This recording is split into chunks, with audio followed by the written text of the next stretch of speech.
Hey everyone, this is Piyush. तो आप सभी लोगों का एक बार फिर से स्वागत है क्यूबिक्स क्लासेस में। आप सभी लोगों की एक अगली क्लास स्टार्ट की जा रही है करंट अफेयर्स की। तो आई होप आप सभी लोगों को जितनी भी पिछली क्लासेस हुई हैं करंट अफेयर्स की, वो आप सभी लोगों को बहुत अच्छे तरीके से समझ आ रही होगी और पसंद भी आ रही होगी।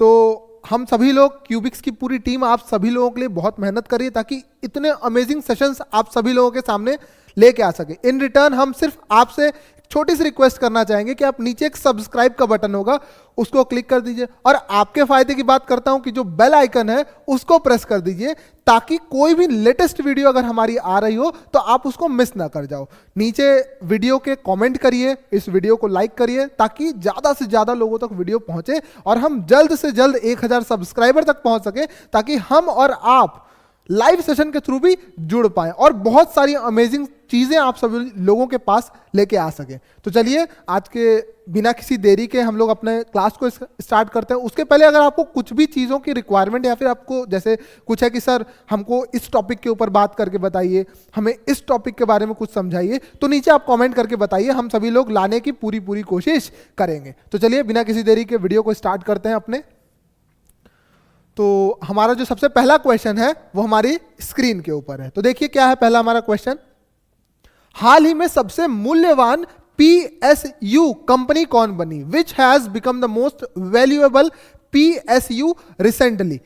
तो इसका ऑप्शन है ए है SBI, ऑप्शन बी है LIC एंड ऑप्शन सी है ONGC and option D is GIC। तो बताइए कौन सी मोस्ट वैल्यूएबल PSU है? PSU है तो ये क्या है? Public sector. PSU का मतलब क्या होता है? Public sector undertaking. क्या होता है भाई साहब? Public sector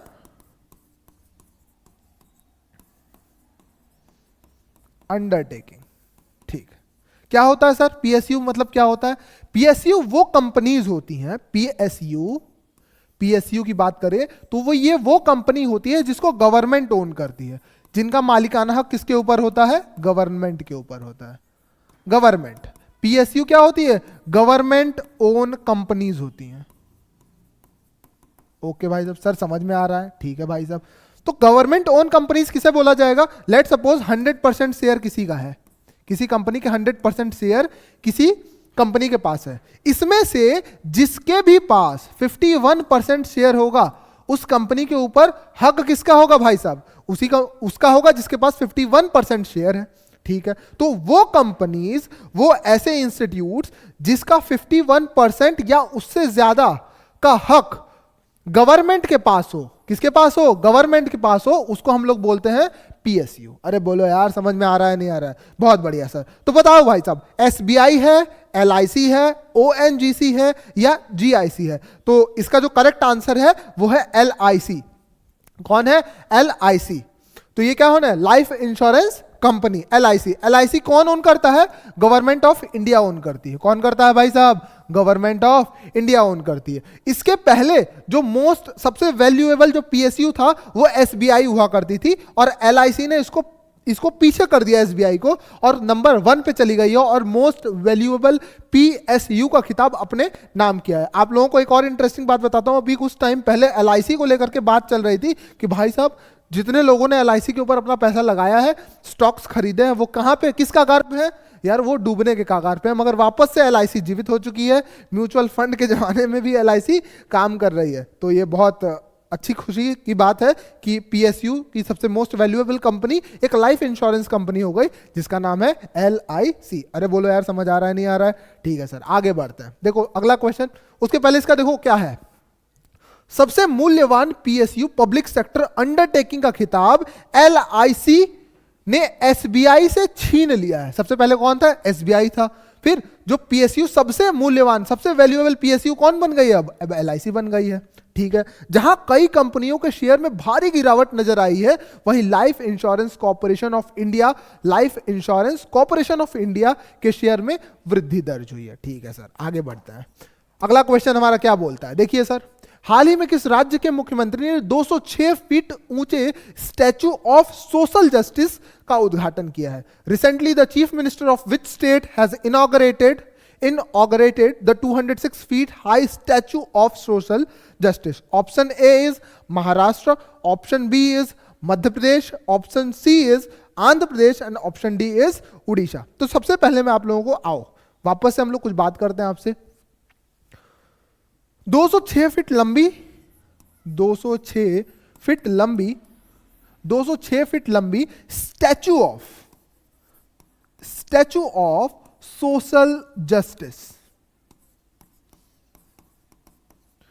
statue of social justice की एक मूर्ति बनाई जा रही है। ठीक है भाई साहब, ठीक है, मूर्ति बनाई जा रही है, मतलब मूर्ति बनाई नहीं जा रही, उसका इनॉग्रेशन हो चुका है। तो किसकी बनाई गई है? डॉक्टर भीमराव अंबेडकर साहब की। क्यों? क्योंकि इन्होंने ही जस्टिस के लिए ऐसी जो हमारे पिछड़ा वर्ग था उनके लिए आवाज उठाई थी। हमारे जो बी आर अंबेडकर साहब है, doctor B are Ambedkar ji, उन्होंने ही सोशल जस्टिस के लिए अपनी आवाज उठाई थी और उन्हीं का स्टैचू ऑफ सोशल जस्टिस बनाया जा रहा है। कहां पर बनाया जा रहा है? आंध्र प्रदेश के अंदर बनाया जा रहा है। कहां पे बनाया जा रहा है? आंध्र प्रदेश के अंदर। जो हमारे चीफ मिनिस्टर है रेड्डी साहब, उन्होंने इसको बनाया है। आंध्र प्रदेश के मुख्यमंत्री जगन मोहन रेड्डी ने स्टैचू ऑफ सोशल जस्टिस मूर्ति का उद्घाटन किया। उन्होंने सोशल मीडिया पर लिखा, विजयवाड़ा में हमारी सरकार द्वारा बनाए गए अंबेडकर का 206 फीट का महाशिल्पम न केवल राज्य के लिए बल्कि देश के लिए एक प्रतीक है, एक प्रतीक है। तो Andhra Pradesh chief minister Jagan Mohan Reddy inaugurated the statue of social justice statue. He wrote on social media, Ambedkar's 206 feet Mahashilpam built by our government in Vijayawada is a symbol not only for the state but also for the country. अरे बोलो यार, समझ में आ रहा है कि नहीं? Doctor Bhimrao Ambedkar की कहां पर बन रही है? आंध्र प्रदेश के अंदर बन रही है statue of social justice. Question number 3 पे आता है, हाल ही में किसने फर्टिलाइजिंग द फ्यूचर पुस्तक का विमोचन किया? Who has recently release the book fertilizing the future? Piyush Goyal ji हैं, जगदीप धनखड़ जी हैं, अनुराग ठाकुर जी हैं या अमित शाह हैं? तो देखो अब मैं तुम्हें बताता हूं। मोदी जी आए हैं, कहां पर आए? सेंटर पे जब मोदी जी यानी बीजेपी की सरकार आई है, उस टाइम पर जो फर्टिलाइजर्स होते थे यानी जो खाद होते थे जो खेतों में हम लोग डालते हैं अच्छी उपज के लिए, इसको हम लोगों को दूसरी कंट्री से इंपोर्ट कराना पड़ता था। क्या कराना पड़ता था भाई साहब? इंपोर्ट कराना पड़ता था कि इंडिया को अगर जरूरत है, मैं हमेशा से इंडिया ऐसे बनाता हूं, आपको पता ही होगा, ये इंडिया है, बाकी दुनिया से हम लोग क्या करते थे? इंपोर्ट करते थे फर्टिलाइजर। अब हुआ क्या कि जब से मोदी जी आए हैं, जब से कौन आए हैं? मोदी जी आए हैं, उनका बड़ा अच्छा फोकस रहा है कि यार फर्टिलाइजर को हम लोग अपने ही देश में क्यों ना प्रोड्यूस करते हैं। तो इसको लेकर के जो हमारे मिनिस्टर हैं फर्टिलाइजर और केमिकल डिपार्टमेंट के, उन्होंने एक बुक लिखी जिसको अभी रिलीज किया जा रहा है कि आखिर किस तरीके से कौन कौन से स्टेप उठाए गए जिससे जो फर्टिलाइजर्स हैं उनका हम लोग प्रोडक्शन अपने देश में खुद ही कर पा रहे हैं। उसको लेकर के ही एक बुक लिखी गई। तो उस बुक का विमोचन मतलब उसको किसने रिलीज किया? तो हमारे जो वाइस प्रेसिडेंट साहब हैं। कौन है वाइस प्रेसिडेंट बताइए? हिंट दे दिया आपको, कौन है वाइस प्रेसिडेंट? पीयूष गोयल है क्या? अरे नहीं नहीं नहीं सर। अनुराग ठाकुर है क्या? अरे नहीं नहीं नहीं नहीं सर। अमित शाह है? अरे नहीं, वो तो होम मिनिस्ट्री में है। तो कौन ऑप्शन बचा? जगदीप धनखड़ जी। तो जो धनखड़ जी हैं उन्होंने ही इसका विमोचन किया है इस पुस्तक का, और उन्होंने ही जो हमारे उपराष्ट्रपति हैं उन्होंने इसका विमोचन किया है, और उन्होंने ही इस बुक को रिलीज करके ये बताने की कोशिश की गई है कि आखिर किस तरीके से जो फर्टिलाइजर्स हैं उसका किस तरीके से हम लोग प्रोडक्शन कहां पर कर रहे हैं यार? अपने खुद के देश में कर रहे हैं। ठीक है सर, आगे बढ़ते हैं, बहुत बढ़िया।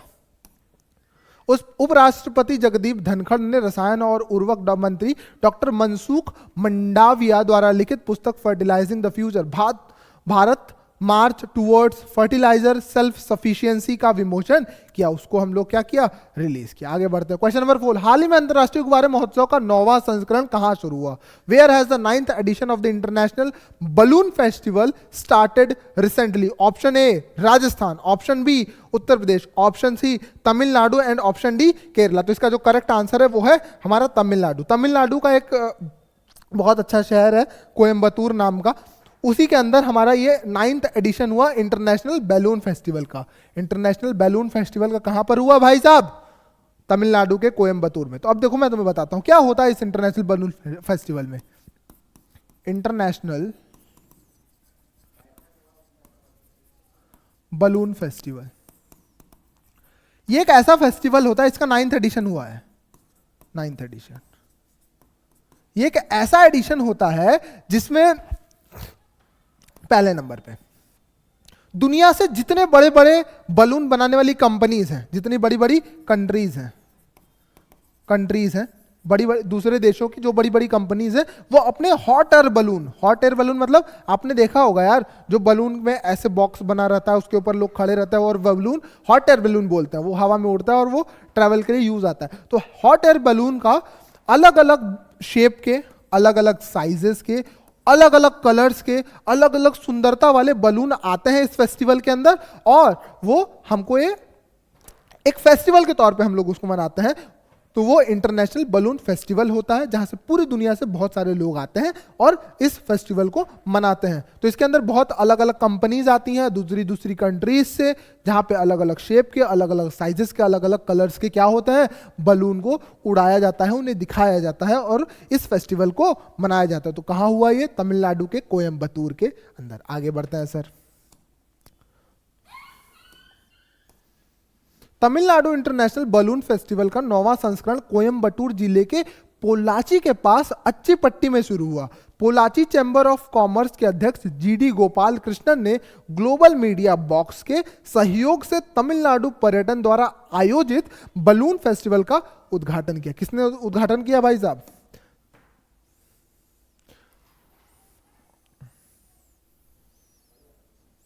जीडी गोपाल कृष्णन ने। चलिए भाई साहब आगे बढ़ते हैं। क्वेश्चन नंबर 5 पे आता है, हाल ही में किसे वैश्विक सूची में दूसरे सबसे मूल्यवान आईटी ब्रांड का दर्जा दिया गया है? आईटी मतलब इंफॉर्मेशन टेक्नोलॉजी, आईटी मतलब इंफॉर्मेशन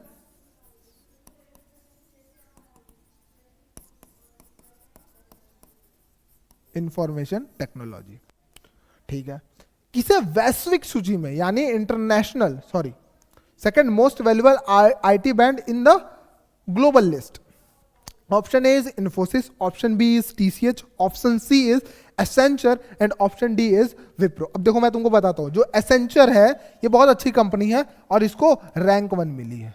इसको क्या मिली है? रैंक 1। इसको क्या मिली है? एसेंचर को rank 1। Second most valuable company, second most valuable IT company का जो खिताब है वो दिया गया है टीसीएस को।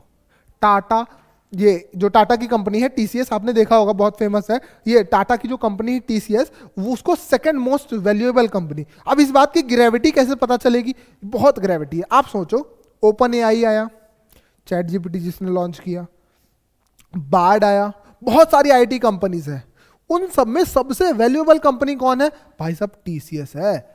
टीसीएस है, एसेंचर पहले नंबर पे आती है, दूसरे पे टीसीएस है, तीसरे पे इन्फोसिस है। तो ये बहुत सारी ऐसी कंपनीज हैं जो मोस्ट वैल्यूएबल है अक्रॉस द ग्लोब। ठीक है भाई साहब आगे बढ़ते हैं।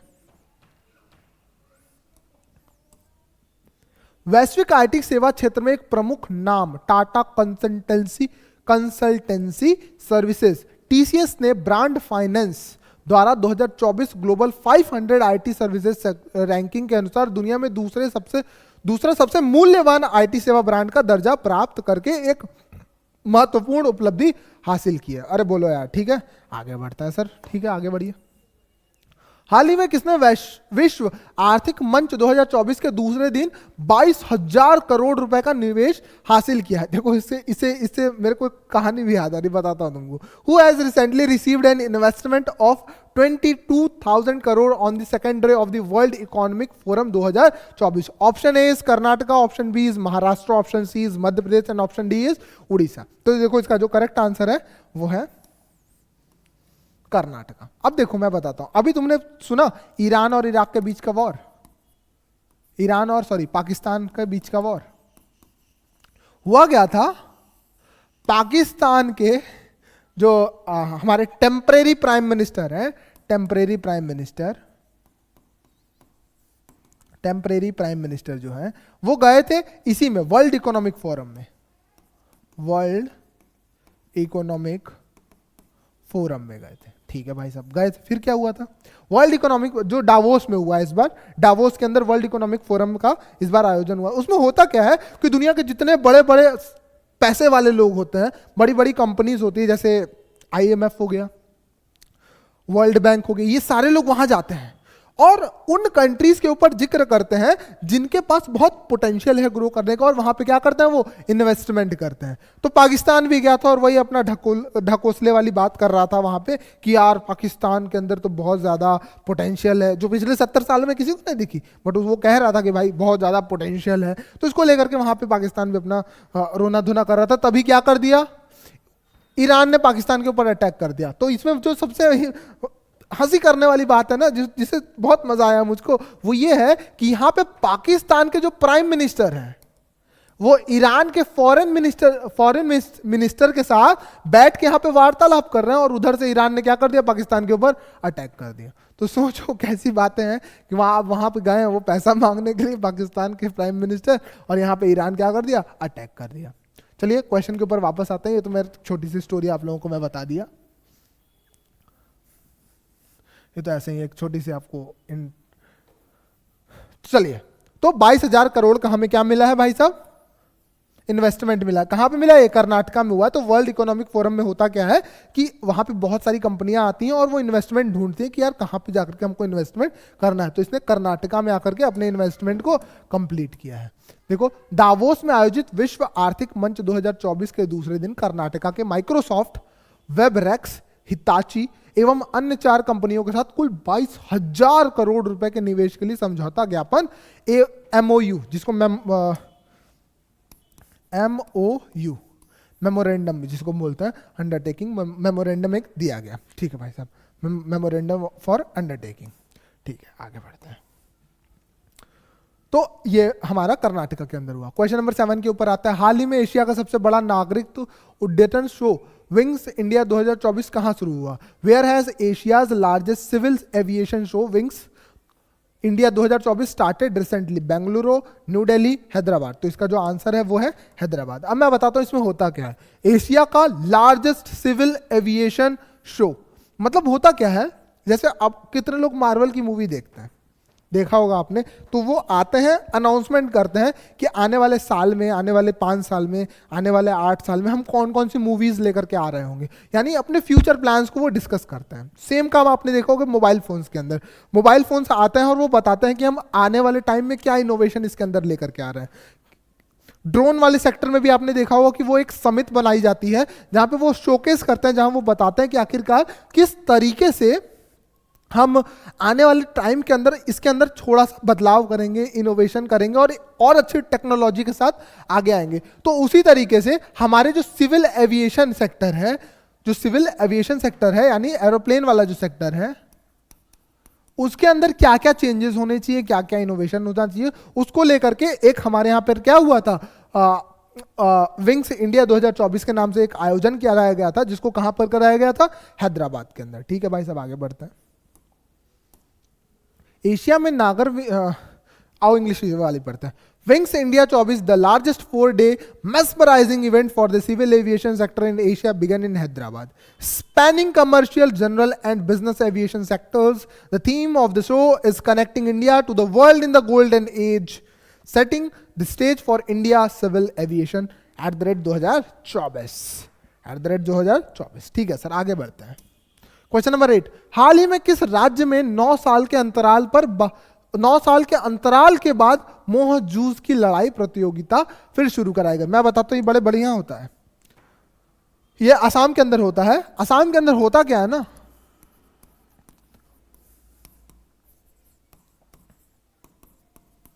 मोह जूझ होता क्या है कि ये एक फेस्टिवल होता है। फेस्टिवल बोल दो या फिर एक आयोजन बोल दो या फिर एक कंपटीशन बोल दो, कुछ भी बोल दो। तो ये मोह जूझ असम के अंदर होता है, जहां पर 2 बैलों को लड़ाया जाता है, 2 बैलों को आपस में लड़ाया जाता है और जो जीतता है वो उसमें ऐसे ही कुछ मजा होता है।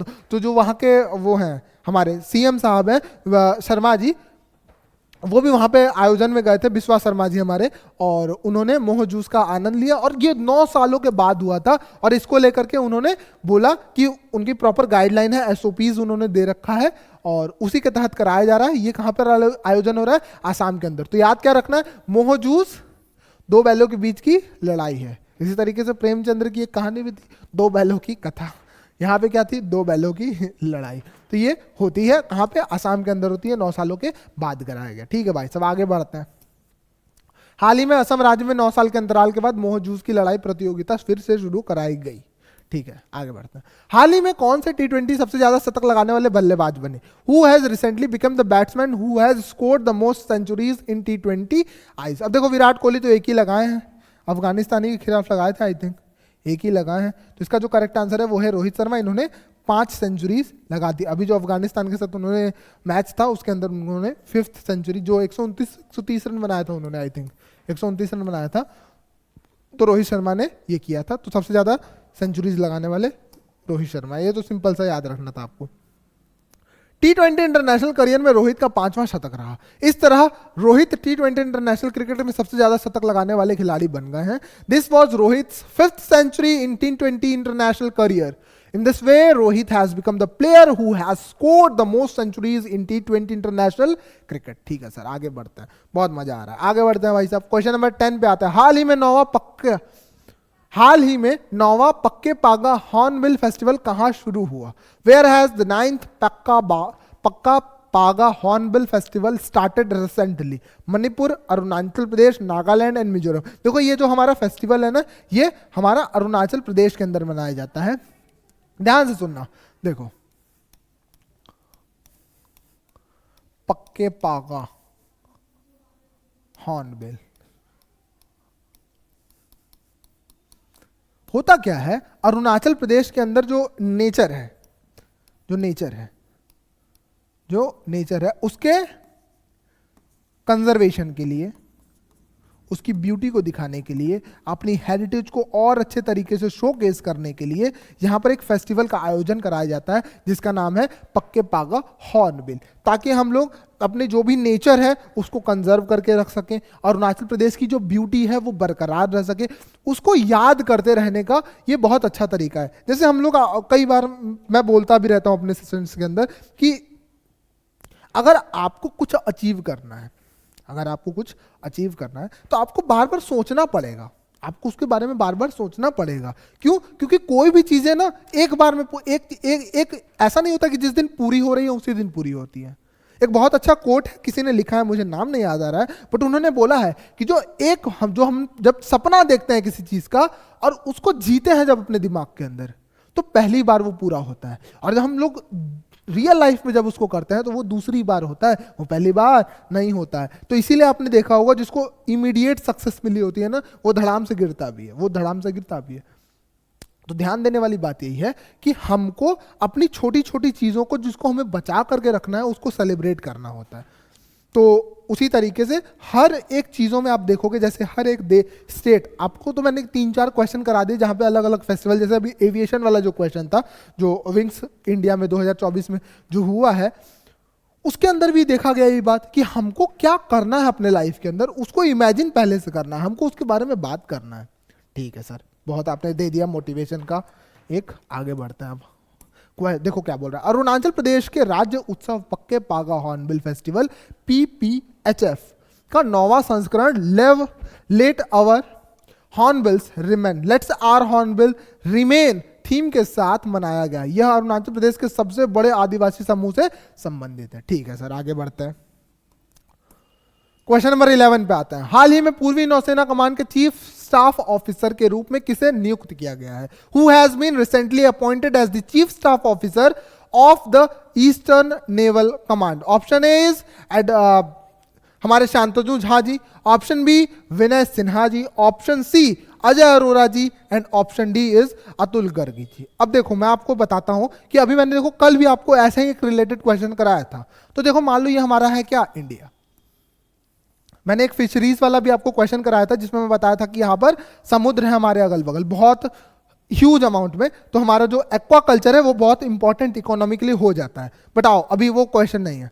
तो ये वाला जो एरिया है हमारा ना, वो बे ऑफ बंगाल वाला है, बे ऑफ बंगाल वाला। ये हमारा पूरा इंडियन ओशियन है और इधर भी ओशियन है। तो ये जो बे ऑफ बंगाल है, यहां पर जो भी नेवी वाले ऑपरेशंस होते हैं उसको लेकर के एक हेड होता है। कौन होता है? एक हेड होता है। बे ऑफ बंगाल का जो हमारा समुद्री वाला एरिया है उसमें भी नेवी है तो पूरी ही नेवी, बट यहां का जो कमांडो होता है, जो डायरेक्टर होता है वो अलग होता है, यहां का जो ऑपरेशन हेड होता है वो अलग होता है, यहां का जो ऑपरेशन हेड है वो अलग है। तो यहां जो बे ऑफ बंगाल वाले हमारे हैं उसके जो ऑपरेशन हेड हैं, जिसको चीफ स्टाफ ऑफिसर भी बोलते हैं, उसको अपॉइंट किया गया है अभी हाल ही में ईस्टर्न नेवल कमांड के अंदर, यानी बे ऑफ बंगाल के अंदर। तो वो कौन है? शांतनु झा जी हैं, विनय सिन्हा जी हैं, अजय अरोरा जी हैं या अतुल गर्ग जी हैं। तो इसका करेक्ट आंसर है शांतनु झा। शांतनु झा जी को अपॉइंट किया गया है ईस्टर्न नेवल कमांड का चीफ स्टाफ ऑफिसर, ऑपरेशन का जो भी ऑपरेशन हो गए उसके स्टाफ के लिए। अरे बोलो यार, समझ में आ रहा है? नहीं आ रहा है? नहीं आ रहा क्या? देखो ऑप्शन ए है, रियर एडमिरल शांतनु झा ने पूर्वी नौसेना कमान के मुख्य कर्मचारी अधिकारी संचालन के रूप में पदभार ग्रहण किया है। ठीक है सर, आगे बढ़ते हैं। हाल ही में महतारी वंदना योजना 2024 कहां शुरू हुई? वेयर हैज महतारी Vandana Yojana 2024 has been started. अब देखो, महतारी जो वंदना योजना है उसको स्टार्ट कहां किया गया? बिहार में, झारखंड में, छत्तीसगढ़ में, तमिलनाडु में। तो इसको छत्तीसगढ़ में स्टार्ट किया गया। इसके तहत 1,000 रुपये महीना, 1K, 1,000 रुपये पर मंथ दिया गया है। किसको? लेडीज को दिया जाए, मतलब जो हमारी वहां की महिलाएं हैं उनको प्रोवाइड किया जा रहा है ताकि वो सशक्तिकरण की तरफ बढ़ सके। तो इसको लेकर के ये योजना छत्तीसगढ़ सरकार ने स्टार्ट करी है। अरे बोलो यार, समझ में आ रहा है? नहीं? चलो, इतनी मेहनत हम आप लोगों की तरफ कर रहे हैं, मगर हमारी बहुत एक दिली इच्छा है कि हम लाइव सेशन के थ्रू आपके साथ जुड़े, बट वो तब तक नहीं संभव है जब तक 1,000 सब्सक्राइबर ना पूरे हो जाए। तो नीचे जाकर के फटाफट से सब्सक्राइब का बटन दबाइए और हमें जल्द से जल्द 1,000 सब्सक्राइबर तक पहुंचाइए, ताकि हम सभी आप लोगों के साथ लाइव सेशन के थ्रू भी जुड़ सके। तो चलिए सर, इसी के साथ आगे हम लोग बढ़ते हैं। मध्य प्रदेश सरकार द्वारा आयोजित आर्थिक सरकारी लाडली बहना योजना के सफल कार्यान्वयन से प्रेरित होकर छत्तीसगढ़ राज्य ने हाल ही में एक नई योजना शुरू की है, जिसे महतारी वंदना योजना 2024 के नाम से जाना जा रहा है। क्वेश्चन नंबर 13 में आता है, हाल ही में किसने अभूतपूर्व इको मार्क हरित मान्यता ढांचे का अनावरण किया है? Who has recently unveiled the unprecedented eco mark green accreditation framework को स्टार्ट किया है? एकोमार्क ग्रीन। एकोमार्क ग्रीन क्या होता है? जैसे हमारे SDGs होता है ना, substantial development goal, sustainable development goal, उसको उसी तरीके से यूएई ने एक और तरीके का फ्रेमवर्क हमें दिया है, जिसे हम लोग बोल रहे हैं इको मार्क ग्रीन। तो ये किसने दिया है? ये यूएई ने दिया है। देखो क्या लिखा है यहां पे, यूएई ने सूक्ष्म, लघु और मध्यम आकार के उद्यमों, जिसको हम लोग MSME भी बोलते हैं, MSME के लिए स्पष्ट रूप से पहली बार स्थिरता मान्यता ढांचा विकसित करने की योजना की घोषणा की है। इकोमार्क ग्लोबल एक्रेडिटेशन को दुनिया भर में स्थिरता बेंचमार्किंग के आसपास नियामक प्रक्रिया को सुव्यवस्थित और मानकीकृत करके वैश्विक हरित अर्थव्यवस्था में MSME की प्रतिस्पर्धात्मकता को बढ़ावा देने के लिए डिजाइन किया गया है। ठीक है भाई साहब, आगे बढ़ता है। क्वेश्चन नंबर 14 पे आता है, हाल ही में किस राज्य के फल कच्ची खरेक को GI टैग मिला है? अब देखो, GI टैग क्या होता है? GI टैग उनको दिया जाता है जो ओरिजिन स्पेसिफिक GI टैग किसे बोलते हैं? जो ओरिजिन स्पेसिफिक होते हैं, जो फ्रूट्स होते हैं, उनको GI टैग दिया जाता है कि यार ये बहुत स्पेशल है। जैसे अगर आपने देखा होगा कि बहुत सारी चीजें जैसे इंडिया की हैं जिसको GI टैग मिल रखा है जो स्पेशल है, जैसे बनारस के लंगड़ा आम, उनको भी जीआई टैग मिल रखा है। क्यों? क्योंकि ये सिर्फ बनारस में ही मिलेंगे, वो आपको कहीं और नहीं मिलेंगे, तो वो ओरिजिन स्पेसिफिक होते हैं और इसीलिए उनकी वैल्यू बहुत ज़्यादा होती है। तो गुजरात में एक बार फिर से मिल गया है, पहले भी गुजरात में एक बार मिल चुका था, मगर एक ये खजूर है काची खरेक नाम का, उसको वापस से एक बार जीआई टैग मिल गया है। देखिए क्या लिखा है, गुजरात के प्रसिद्ध खजूर कच्ची खरेक को भौगोलिक संकेत जीआई टैग प्राप्त किया है, जो 2011 में गिर केसर आम के बाद यह मान्यता प्राप्त करने वाला गुजरात का दूसरा फल बन गया। इसके पहले भी गुजरात को मिला था, किसके लिए? मैंगो के लिए, गिर केसर मैंगो 2011 में मिल चुका था। ठीक है भाई साहब, आगे बढ़ते हैं। आज का आखिरी क्वेश्चन हमारा है, हाल ही में अयोध्या के राम मंदिर को समर्पित स्मारक डाक टिकटों की एक सीरीज किसने लॉन्च की है? अब देखो, राम मंदिर वाला जो टॉपिक है वो बहुत हॉट टॉपिक है और इसके ऊपर हो सकता है क्वेश्चन आ जाए। तो देखो, जब भी कुछ एक बहुत क्रांतिकारी और एक बहुत बड़ी सी चीज होती है ना, जैसे अभी आपने पिछले टाइम भी देखा होगा कि शायद अटल बिहारी वाजपेयी जी का कि लाल बहादुर शास्त्री का, मुझे कंफ्यूजन है, इन दोनों में से किसी एक की जयंती थी जिसके ऊपर नरेंद्र मोदी जी ने स्पेशल कॉइन के ऊपर उनकी फोटोज को इम्प्रिंट कराया था, बनवाया था। उसी तरीके से राम मंदिर वाला बहुत ही एक हॉट टॉपिक बना पड़ा है, तो उसके लिए भी नरेंद्र मोदी जी ने पोस्टेज स्टैम्प्स को बनवाया है, specially Ram temple of Ayodhya के नाम से। तो वो किसने कराया? राम मंदिर, नरेंद्र मोदी जी ने कराया। तो प्रधानमंत्री नरेंद्र मोदी ने अयोध्या में राम मंदिर पर स्मारक डाक टिकट और दुनिया भर में भगवान राम पर जारी डाक टिकटों की एक पुस्तक जारी की है। तो ये था हमारा आज के करंट अफेयर्स। आप सभी लोगों को आई होप पसंद आया होगा, और आपको कुछ इंप्रूवमेंट की अगर जरूरत है कि सर इसमें थोड़ा सा इंप्रूवमेंट करिए, कुछ और लेकर के आइए, कुछ अगर आपको टॉपिक ऐसे हैं आपके दिमाग में जिसको आपको मुझसे पढ़ना है या स्पेसिफिक किसी टीचर से पढ़ना है, तो आप हमें बता सकते हैं नीचे कमेंट करके। साथ ही साथ मैं एक छोटी सी रिक्वेस्ट आप लोगों से लगातार कर रहा हूं कि चैनल को सब्सक्राइब करिए। क्यों? क्योंकि उससे हमें मोटिवेशन मिलता है, और अब तो हमारा एक और अंदर से आ रही है कि आपसे लाइव जुड़ना है, तो आप जल्द से जल्द सब्सक्राइब करिए, हमें 1000 सब्सक्राइबर तक पहुंचाइए। हमारा अगला गोल हमारी पूरी टीम का 1000 सब्सक्राइबर है। तो आई होप आप सभी लोग हमारे गोल के साथ जोड़ करके हमारा साथ देंगे। चलिए मिलते हैं अगली क्लास में। बहुत बहुत धन्यवाद आपका।